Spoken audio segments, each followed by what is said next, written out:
Yes, now if you want to feel humble, I suggest you read Melissa's bio. She's an officer of the New Zealand Order of Merit and became a foresight practitioner and professional director after 30 years' experience as a technology entrepreneur and CEO of a number of technology companies. She has sat on and sits on a number of advisory boards and advisory panels, has studied futurism around the world, and has developed and teaches courses in strategy, digital governance, and disruptive business models for New Zealand institutional workers. So I thought reading that, let's humanise a bit. Maybe I'll ask you about something we don't know about and we can share with the audience. So email her to ask what we could share that we don't really know, and guess what?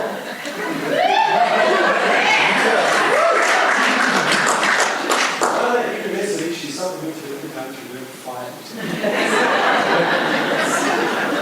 So it is really annoying that even when something is the most anecdote turns out to be called an We're really pleased to have you here. I think you'll find this is an awesome session. In and of itself, but also a great way to frame up day. So can I ask you to join me in welcoming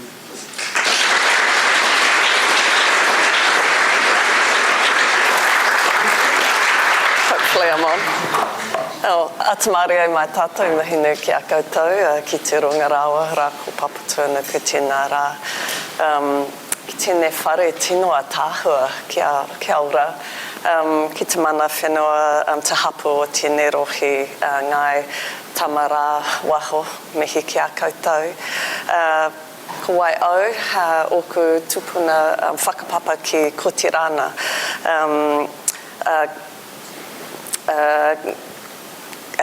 Toka kāinga ki whanganui atara, ka whakawhakaro, whakamarama a mua te mahi. Ko Melissa Clark Reynolds toku ingoa. So it's lovely to be in this building. I was on the board of JASMEX when we won the tender to build this building, and I've never been in here. So it's just been quite overwhelming, and I had a really lovely look around this morning. So beautiful. So beautiful. Oh, kia koe koro, mihi kia koutou. Thank you for your welcome. And yeah, I live in Wellington, but I'm a sea creature basically. So I've got my dive bag over here. I'm planning to get out in that 2-hour lunch break, and I hear it's really good for manu just over the road. So I'm planning to join a few school kids and teach them something. So I work as a futurist, and I realised I'd always been an outlier. Do you know, like I went to one of those little tiny country schools, and in my high school there were 6 of us in the 7th form, so that ages me, and it was a girls' school. And it seems ridiculous that within living memory that meant they didn't teach science or maths. And so I got bused to the local boys' school, which the women in the room will know is utterly miserable, right? But as my daughter said, it's been great training for your whole career, mum. So I was literally the only girl in an all-boys high school, and one of the best things that did happen was that it was the first year they taught code. Now, there wasn't a computer in our town, and I promise you this isn't going to be a whole story about, you know, the good old days, but we can't think about the future without really acknowledging our past, and we stand on that past. And so I was lucky enough, what we had to do was that we had to write our code, and then we would put it in a self-addressed envelope, and we would mail it to IBM in Wellington, and 2 weeks later you'd get a red cross or a green tick. And that was it. And when I went to a school reunion a few years ago, it turned out one of the guys had basically sent the same cards in all year and never got a tick. Like he'd never moved on to assignment number 2, which I didn't know. And we did this bus trip to town, and I got to go to Wellington, and we went to the Ministry of Transport. I don't know if you can imagine what the Ministry of Transport looked like in the 70s. It was so gliding on, like men in walk shorts, socks, sandals, smoking, right? And they had these linoleum corridors, and I saw another woman on the day just once, and she was pushing the tea trolley, and she hit me with a wooden spoon. And the reason was I was a starving swimmer back then, and I took a crispy and a ginger nut. Oh my God. Anyway, at the end of this miserable day, they did the big pitch and said, if you study computer science, you can work here. I was like, kill me now. I I don't think so. So anyway, I was very lucky. Tipene O'Regan, some of you will know, sat me down and he's like, babe, you've got to do something else with your life, you know? And so I ended up, at his suggestion, I did an anthropology degree, and I went off and worked as an anthropologist and realised I probably should have been an engineer. And so I went back, and I have this weird combination of I'm really fascinated by people, I'm fascinated by cultures, and at the same time I went back and did applied math epidemiology and a mixture of that and environmental engineering. So I started using predictive analytics in the 1980s to try and code mainframes to see how two things. One was how pandemics might work, and then the other one was how pollution might flow through populations. And I realised we could use fluid dynamics to help us to understand pandemics. Now, you can imagine when I'm saying this stuff in the 1980s by now to people, they glaze over. And the only way that I could run the kind of code I was trying to run was to run it overnight on copper wire. And so I would just drink coffee and play computer games all night. And it was probably one of the best things. And this idea of outliers I want to come back to, because I think that if you're in this room, you're probably a weirdo of some sort. And the good things about those weirdos is a bit like being the only girl at an all-boys school, or the only anthropologist who could code, or even in my med school classes at my master's level, out of 150 students, I was the only one who could code. And you start to think about that, 3 women in a class of 150 by then, so I had friends. But you know, this kind of outliers, we're often the people who look back at society and we see the world slightly differently. And so we're the ones who do often innovate because we just see the possibilities that maybe other people don't see. And sometimes that can be lonely. Sometimes you can think, I must be like wrong, because everybody else seems to see the world one way, but I'm seeing things differently. So I was lucky enough, you know, as many of us do, my youngest went off to uni and I'm like, what am I going to do with my life? And I retrained as a futurist, and I went to the Institute for the Future in Palo Alto, and then I've trained with a couple of other futurists since. And one of the things that we do as futurists is we think about signals. And so you've probably all seen there's like a piece of paper in front of you. Don't worry about that. We're going to get back to that a bit later. But I just want you to tell me what this is. Oh, come on, it's not a trick. Ice, right? Some of you may have had a gin and tonic in your past, right? So this is ice. But what's so interesting is that ice wasn't always like this, right? And when this started to be something that people could make in their homes, the American Union of Icemen took a court case and said, you can't call that ice, it's not ice, you have to call it artificial ice. Do you get that? And we start to laugh, and I spend a lot of my life in the meat industry, and around the world there's been this legislation to say, you know, you can't call almond milk, you've got to put a Y in it, or suck it to the vegans, you know. It makes them feel a whole lot better, but doesn't stop people from like buying almond milk, right?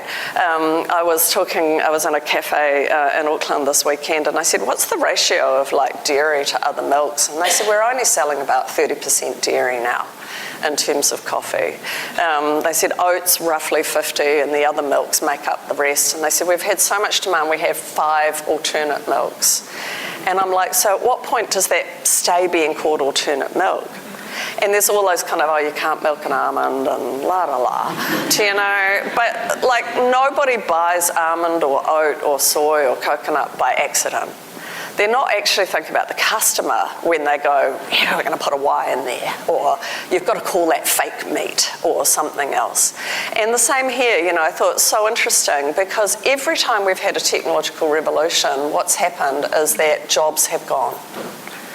But you know what's even more interesting is every time we've had a technological revolution, more jobs have been created than have been lost. And so when we do that look back to look forward thing, you know, what's really interesting here is we tend to think that we're in a time of the most change. You know, to our hooty around us, there's so much changing. But I look back and I actually think it's my grandmother's generation that were the generation that went through the most change. And we forget that indoor plumbing is a technology. We forget that the phone is a technology, that television was a technology, electrification was a technology, you know, the mass production of cars, ice in the house. She had her what was known as the Mickey Joseph Savage fridge because they got it with a tax refund in about 19-something, and they never got rid of that fridge because they were forever grateful to the government for giving them that money. And I thought, you know, we have these big technological changes and we change the language, and the language changes all the time.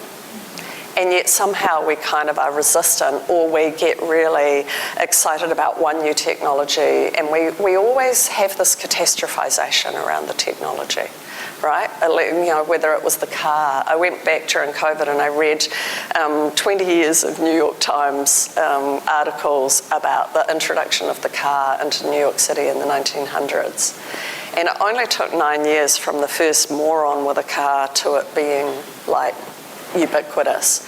And the reason this guy was called a moron was that what he had to do is he had to take his horse and cart down to the docks to pick up the fuel.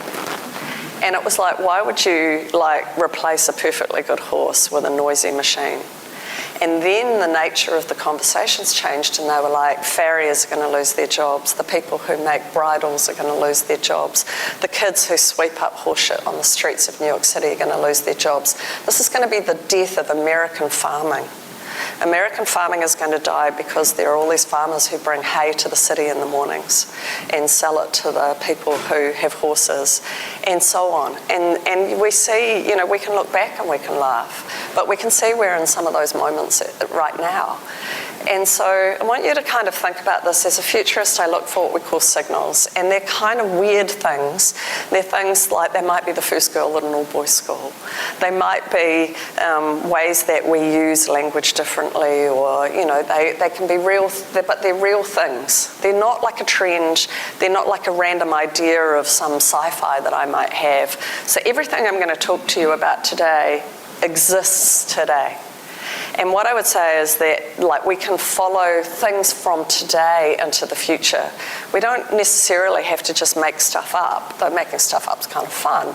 But there's a lot where if we look around, we see almost like these little breadcrumbs from the future, and we can follow them and wonder where they might go. And so here, I know it's a bit of an ugly slide, but this is this idea about, you know, what has happened with jobs in relation to AI. And so if you look at that little red patch down the bottom, 92 million jobs have been displaced by AI. But you have a look at that top line, and 170 million new jobs have been created because of AI. And what we see is, you know, I regularly run algorithms across LinkedIn, and I go, what are the new titles? What are the fastest growing jobs? And we start to see jobs changing. So, you know, a few years ago, I started to see more and more jobs for prompt engineers. Now I'm seeing a whole lot around like marketing and AI management of tools and ethicists, and just a bunch of new job titles turning up. Some of them make me want to vomit, right? Some of them are like, oh, over yourself, you know. Seriously, you know what I mean, you know. But it's super interesting to me just that we are, because I started to wonder maybe 2 or 3 years ago, like, are we going to see, is this the same as every other technological revolution? Is this the same as the introduction of the car, of plumbing, of whatever? It turns out it just looks exactly the same. Exactly the same. So what kinds of jobs are growing? This is the fastest growing declining. Not surprisingly, big data specialists are, you know, growing really, really fast. FinTech engineers, AI. So you can see these ones on the blue ones that are growing quickly are the tech-related roles. And then on the left, not surprising to see, the postal service is one of the most disrupted around the world. I work in Denmark quite often, and when I was in Denmark a couple of years ago, I tried to send postcards to my grandchildren, and I couldn't figure out how to buy a stamp. And my Danish friends kind of looked at me like I was some kind of Luddite, and they're like, you go on the postal service website, you get a code, you write that in the little box. We haven't had stamps for a long, long time. Like, why would you lick a piece of paper? And I'm like, you're right. And now the postal service has closed in Denmark. There is no home delivery of mail in Denmark. And, you start to see that these things, they emerge, they might be there for centuries, and then they disappear and something else will come in its space. Bank tellers, all these things that on the right-hand side are very people-intensive, but may not really be, they're not even really great jobs, most of these jobs, to be fair. So, and then if we think about by volume, what I think is so interesting, particularly in a country like New Zealand, is actually you look at these in terms of kind of these ones, which is actually numbers of jobs changing.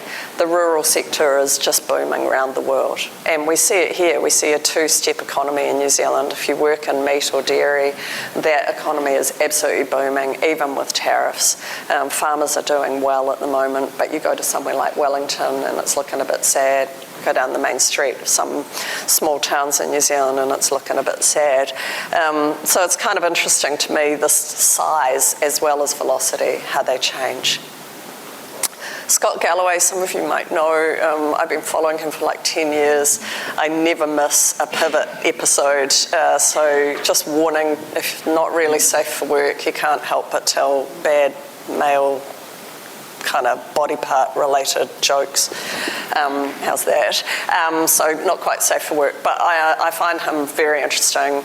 And he's got this thing that AI won't take your job, but someone using AI might. And I've actually got to the point where that's true for some categories, but some of those 90 million jobs that have disappeared are actually jobs that AI can just do. You don't need a human to do them. And I think that was true, this statement of his was true maybe 2-3 years ago. I would say in the next 3 to 4 years, there's a bunch of jobs that will disappear, but a lot of those are jobs that no one wants to do anyway. And I think that's an important thing, and that's where we need to be thinking about how we upskill our populations, how we think about creating culture that says that continuous learning, continuous curiosity is really important so that I can reframe myself all the time, or I can rebuild my workforce for the direction it needs to go. And of course, the number one area that we're seeing in a lot of disruption in is how we code. And part of this is because for 25 years or more, we've been uploading our code libraries into things like GitHub and Jira and others. And what it means is that the ability to search that. And I used to hire young coders and I'd say, well, how are you going to do something you don't know how to do? And if they didn't go ask someone or Google, we pretty much didn't hire them. And now we would expect them to go, I'm going to go and look at some of these code repositories. I'm going to ask Cursor, which I'm using like every day at the moment. Or, we're going to use other tools that will help us to speed up our coding. And we're just seeing this massive explosion in how coding works. Interestingly, this year's data out of Section is showing that something like 1 in 5 coding jobs in the US has gone just within the last year. So even though those other figures I had from World Economic Forum, I'm really curious to see, and even like 6 months later, what might have happened. And so this is Cursor. Sorry for the ugly slide, but I'm currently in love with it. I have no financial relationship with them, let me be clear. But we start to see these tools that actually are solving real problems for us. And when they solve real problems for us, that's when they take off. And there will be other tools too. But in this area of being able to speed up coding, and of course we see vibe coding and the ability for non-coders to code in a way that we've never really been able to do before, it means that ability to get prototypes up, to get something out really fast is good. Then the other thing I'm seeing is an interesting, this is just from last week, is if I make a tool, should anyone be allowed to use that tool however they want? And so I don't know if you're following the story at all, but what's happened is that the Pentagon has got very, very grumpy with Anthropic, and they were using Claude, which I use a lot, and they were using Claude, and Anthropic came back and said, look, we want guardrails. We're really clear. There are 2 things that are not negotiable for us. Now, they weren't child sexual abuse imagery, but let's be clear. But what they were was they wanted no mass surveillance of American citizens, and they didn't want to be used for autonomous warfare. This has caused a massive stink. All right? Pete Hegseth has come out and basically said, we'll kill all your contracts. We don't want to use your products if you're not going to let us survey our own citizens or basically drone kill them. And it's just been an interesting one for me around where do we think the lines are, and what is the line for what does the client determine and what does the provider determine? And I don't know the answer, but I think it's a very interesting conversation. And I think this whole area around AI ethics, they've already ripped off all kinds of artists, and they're already paying people in Kenya 11 cents an hour to code material, and that's not a problem, right? So where is it? And I don't know the answer, but I think it's important for you to be thinking with your own products, whether they're AI or whether they're something else. What are the inbuilt worldviews that you have in those? And what are we saying about ourselves? What are the guardrails that we might be wanting to put in? The other thing I think is super interesting is that when we think about robots, most robots in the world look like this, not like the dancing humanoids. Do you know? And I was reading a really interesting article this morning, and I'm going to go home and try it actually, which is like hacking your PlayStation to drive your vacuum cleaner robot.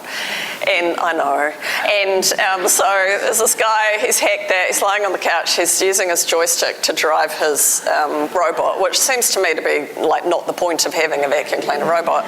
But anyway, what he discovered is he hacked his way into 7,000 other people's vacuum cleaners as well. And this was started to then, I'm sitting there this morning, I'm sitting in here drinking my coffee thinking about this, I'm thinking, hang on a minute, mine's got a camera on it, and every now and then I hack into that camera to see whether my cat's okay, because I can't be bothered putting cameras in my house, but my robot on my vacuum cleaner can find my cat for me. I know. And then I'm thinking, I don't really want him being able to hack my robot, come into my bedroom, film me doing stuff. Do you get that? And I hadn't really thought about that. And so again, it's super interesting where we think cyber security should be and where we don't. And I hadn't really thought about cybersecurity for my robot vacuum cleaner. But I certainly will be going home and putting some serious kind of mesh systems into my house, so no weirdo. And then I hope I don't find that any of my neighbours has been in my shower or something. But interestingly to me is that Amazon owns half the industrial robots in the United States. Half. And so when we think about this, what has been so cool for me around AI is the ability to program robots has got really, really fast. Really fast.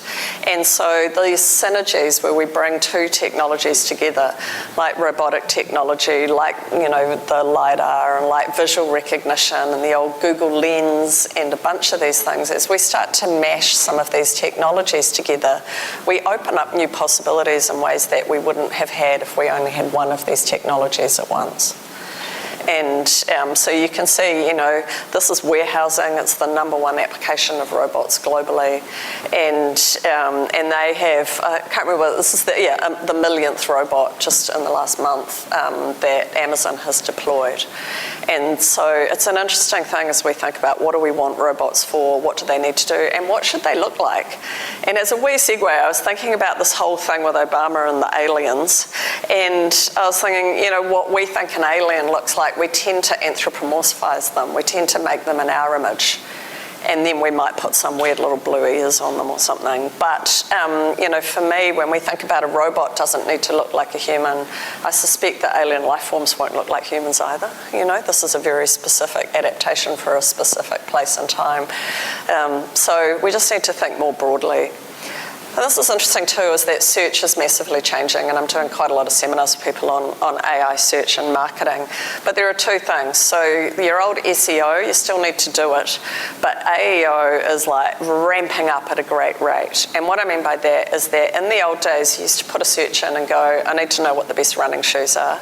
And now people do very specific search. They go, I need the best running shoes for my 19-year-old nephew who runs track at university and has size 14 feet, and the weather is like this.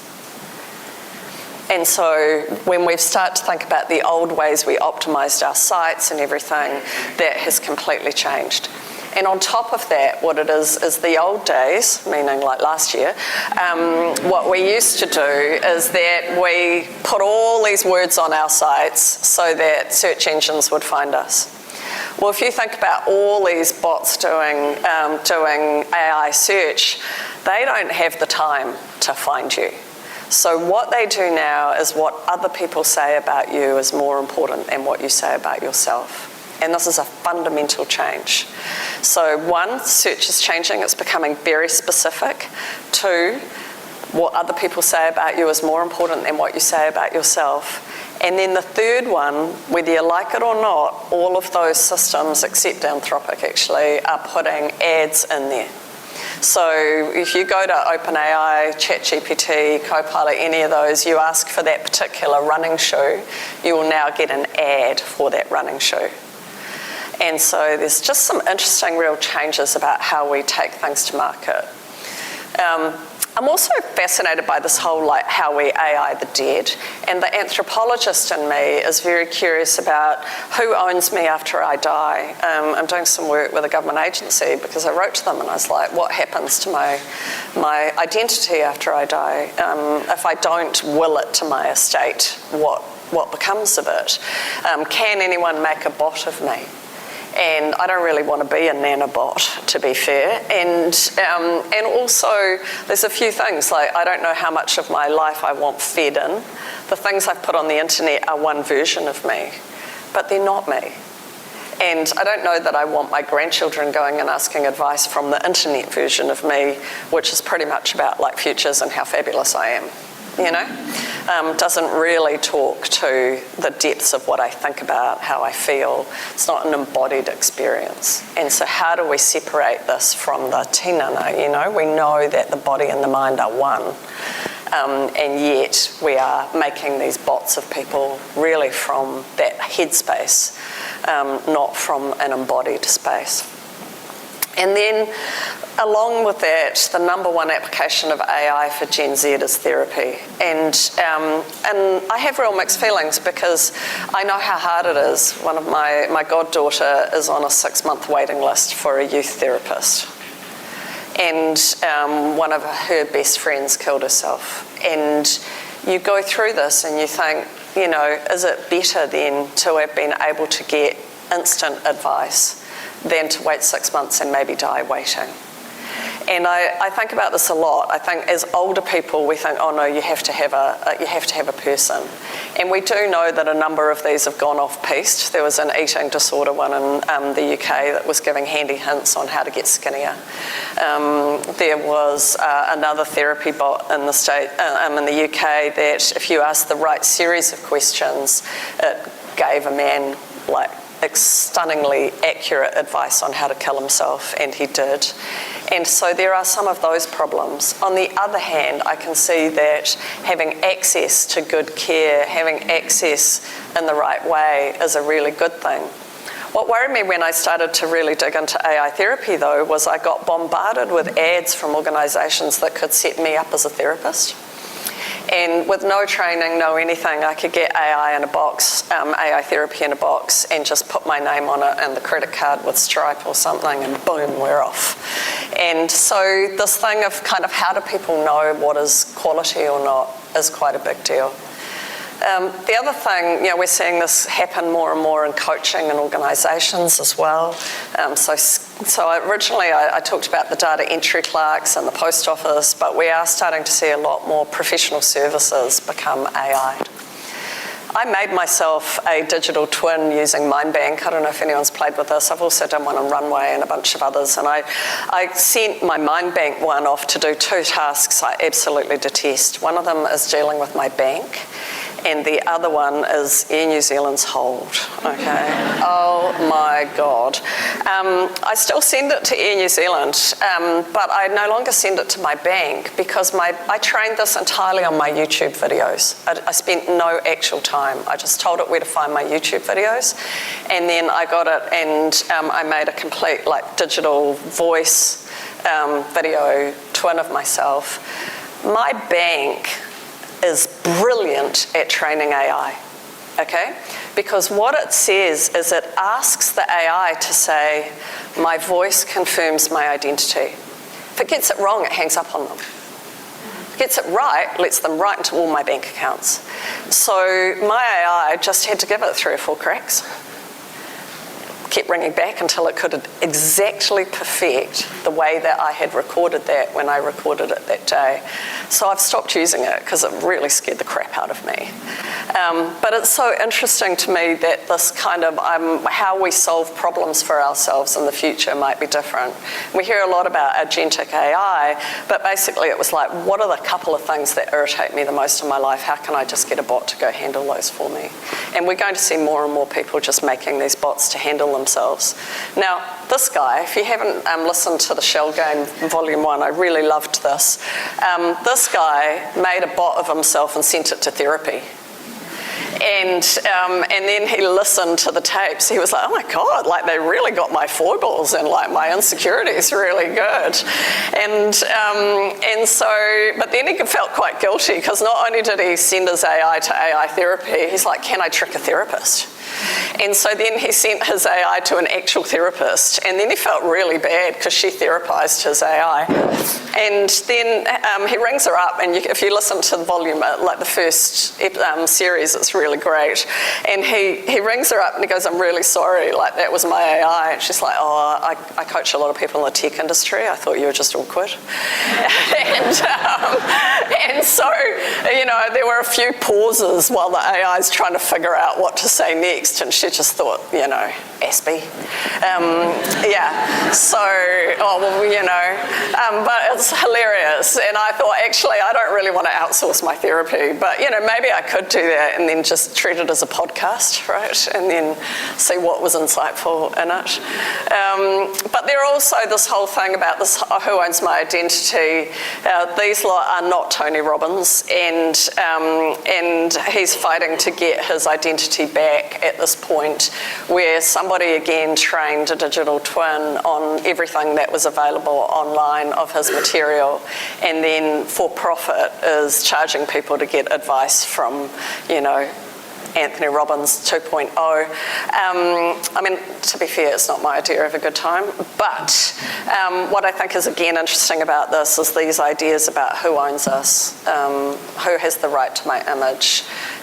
What they will do here is that it will be a fair trading act type piece of, so it's not that they stole his identity that's the problem. The problem is they're passing themselves off as him.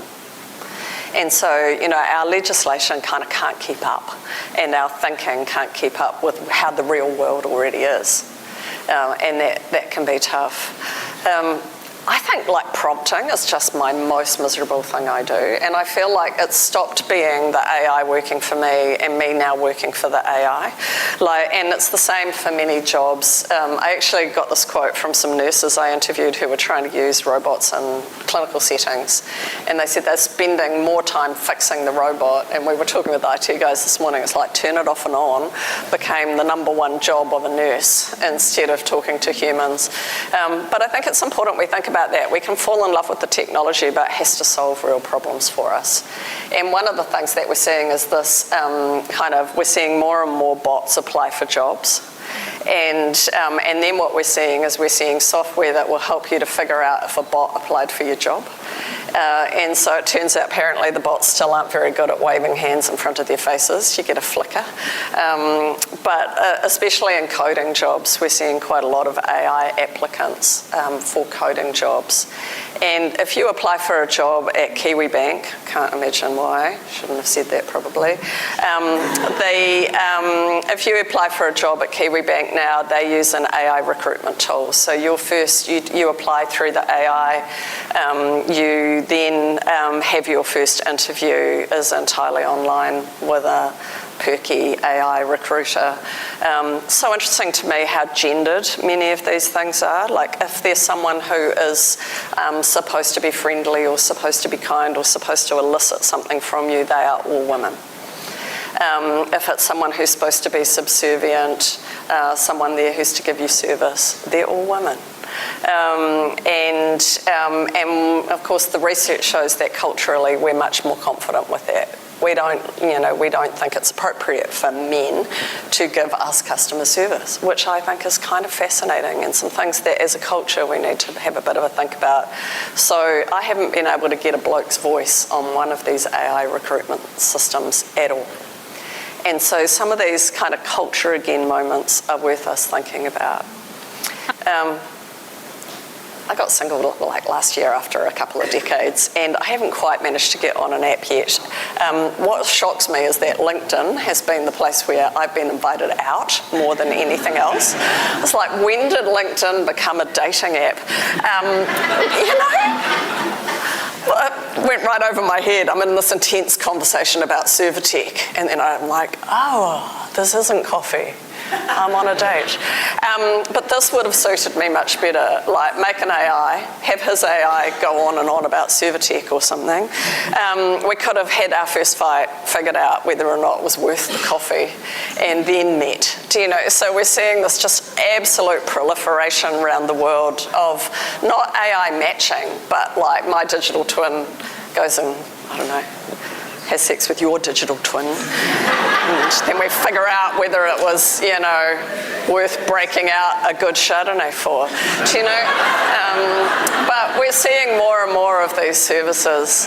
So, well, the last sort of couple of things I want you to think about is this idea. It comes from Clayton Christensen that there is no disruptive technologies, there's only disruptive business models. And I love this quote. And so, you know, the people that are being disrupted the most at the moment in terms of business models are these professional services firms. If you did something on time and materials, whether it's Jazzmex who make a building like this, whether it's engineers, accountants, lawyers, what we see is that that time and materials just doesn't work in an AI world, right? The fact that you can do it 3 times faster, I still only want to pay you for an hour. And so we're seeing just a real shift in how people consider these professions. And if you haven't thought about a new business model for whatever your startup is or your project you're working on, I would really encourage you to think about how can you align your pricing with value, because I think that's the really big shift, particularly in anything that's advisory in the next couple of years. Now, it's really struck me that we're busy AIing ourselves as if somehow we're like really smart. And yet, I think, you know, the guys that I went to university who are AIing themselves, we're not necessarily like, what's the right word, the most empathetic humans. Do you know? You don't necessarily end up in my industry because you're such a huge people person. And yet, what I wonder about is if we really wanted to expand our intelligence, wouldn't we be adding other species' intelligence to ours rather than doubling down on our own? And so there's quite a bit of work going on around the AI of animal language.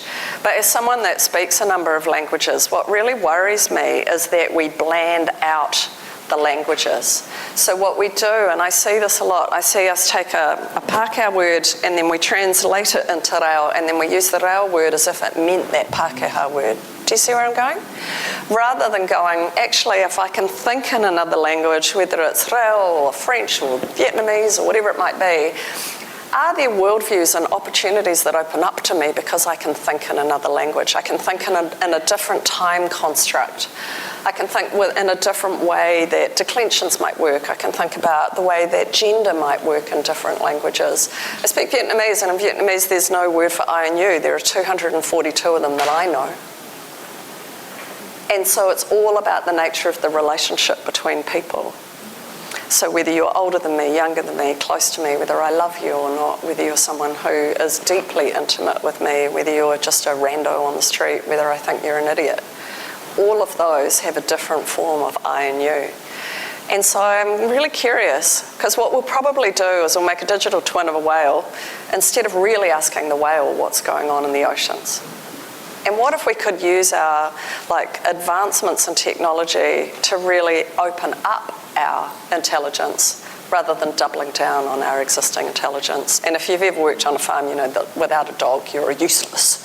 And so if I had an AI of a dog, what might I know that I don't know as a human? And I feel like that's a much more fruitful conversation to be having. And finally, I just want to say, this is not going to be a mower. this is an emu that looks like a mower that all these people are putting all this technology into. It's going to have an Aussie accent. It's not going to speak mower. And yet what we're doing is that we've got this kind of thing. And so if you don't know what I'm talking about here, we're using CRISPR technology. Kaitahu have got behind it. I've smacked them around. And Peter Jackson. And what they're doing is that they're going to genetically edit some emus to look like mowers, and then they're going to have them in a park in the South Island. What could possibly go wrong? But I don't know. What's the value proposition here? There are lots of great uses of CRISPR. I'm just going to say, like, if we'd actually asked the mower, we might have got a very different approach to how we think about this technology and ethics. So I want to leave you with this idea. People often ask me, what's the future of something? What's the future of AI? What's the future of this? What's the future of that? And what I say is that there isn't one present out there. The present that you live in is not the same as the present that I live in. The present that when I have an auntie up in Whangara, and when I went up there, she called me up there to do some work. And during COVID, they had nobody had laptops in this village, basically. And what they would do is they would put 5 kids on the back of a ute with a mobile phone, and they would drive them into Tairāwhiti, into Gisborne, and these kids would sit in the car park of the library where there was free Wi-Fi and do their homework together on those phones. And then the council turned the Wi-Fi off. And they turned the Wi-Fi off because no one's using the library, because the library's closed. And then the kids went home and they had no way of doing homework, no way of staying in school other than people coming into the wharekai to teach them. And then I went back 2 years later and she's like, babe, we've got Starlink. And I'm like, cool, show me what you've done. And in the corner of the wharekai, there were now like 8 computers, and the kids now came in after school, got a feed and did their homework. And it was the most beautiful change in a very short period of time. But I reflected, because when I went home and there was the kids sharing the phones, my daughter had 4 devices in her backpack. In the same world. And she had her gaming equipment, her Wacom, her laptop, and her phone. And I thought, here we are, there is no single present, even in a little country like Aotearoa. There isn't a single future. So the future will be messy and it'll be contradictory. And, I guess, don't let these boys write it for us, right? Okay, I have a little thing for you to do. You've seen that in front of you, you have some pieces of paper. This is not the moment to run away. Okay. So what we're going to do is I want you to have a look. Has anyone not got a bit of paper? These are my slides. So this is a short quiz on whether you're paying attention. It's really not. A lot of new things come about by mashing old things together. And so this is what I'm going to ask you to do. I want you to get yourselves into 3s. So some of you might have to turn around. You'll have to just figure this out. 3s are better than 4s because 4s is quite hard and 2's not enough. So do your best to get into 3s. And you should make sure that everybody in your threesome, I mean it's like that, in your threesome, can you make sure you've just each got a different slide? Okay? Can you do that first? Has everybody got one?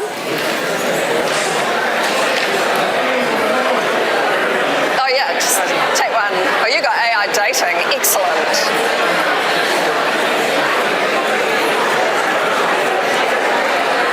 All right, hang on. Oi! I forgot that you were a chatty lot. Okay, if you don't know what your thing is, just check in with somebody else in your group. So this is what you're going to do. I want you to take those 3 ideas, I want you to mash them together into something cool and new. Okay, does that make sense? So I've got the mower, the end of coding, and the Iceman. Can I mash that into a new idea? Go.